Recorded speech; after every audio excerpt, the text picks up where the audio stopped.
Alright, so this is for week 4 language arts. Like always, you guys have 5 new quick writes you guys are supposed to do. You also have IXL F4 and F5 at 80%. F4 is about illusions. We didn't talk about them that much, but you guys talked about them in 4th grade, so you shouldn't have that much of a hard time doing it. But if you do, just let me know and I will help you. And then F5 is figure of speeches and tone. We did talk about that. Figures of speech are like things that you say, like cat got your tongue, raining cats and dogs. And then tone is remember how the author is trying to make you feel about a story. And then the packet that you guys have is about Ferdinand.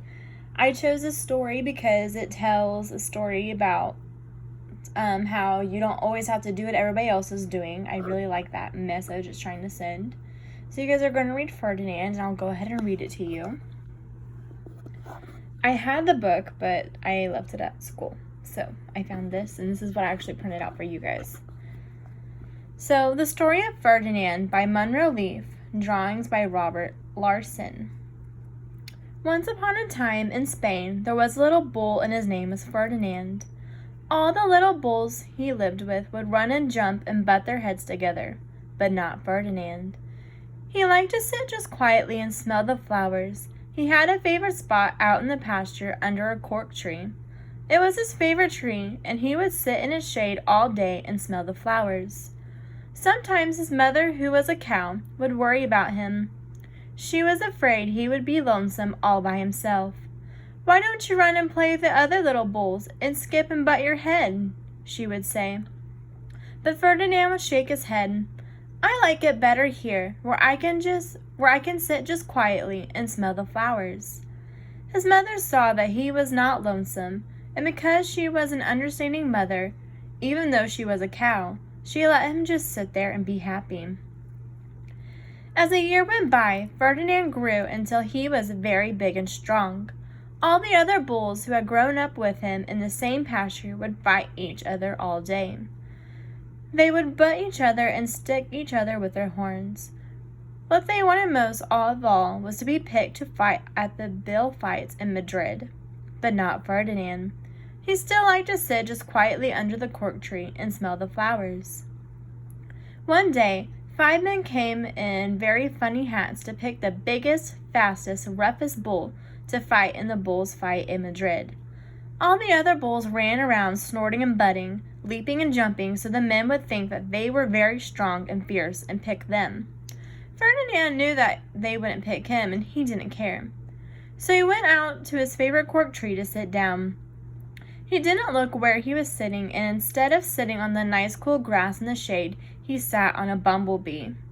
Well, if you were a bumblebee and a bull sat on you, what would you do? You would sting him.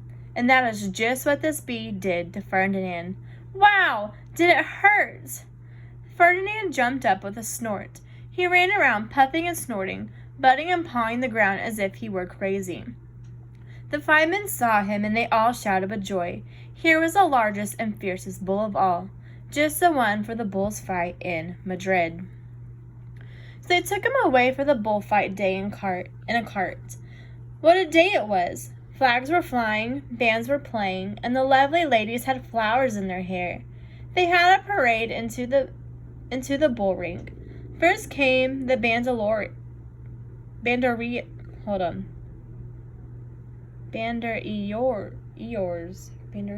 I don't know how to say that. I'm sorry.